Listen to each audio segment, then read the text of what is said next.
हा आहे अजितदादांचं काटेवाडीचं घर। ही ती विहीर आहे, त्याच्याजवळ एक कोणाची तरी शेती आहे।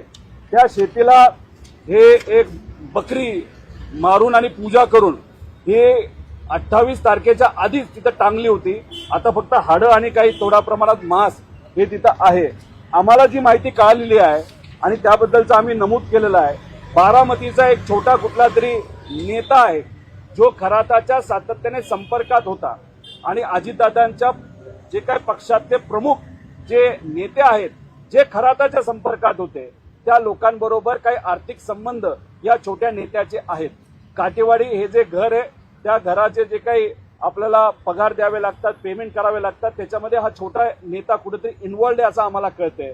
आणि ह्या सगळ्या पूजा एक काटेवाडीच्या घराच्या बाहेरची आणि तिथं सहयोग नावाचं घर आहे त्याच्या बाहेरची पूजा या छोट्या नेत्याच्या माध्यमातून केली असं आम्हाला कळतंय।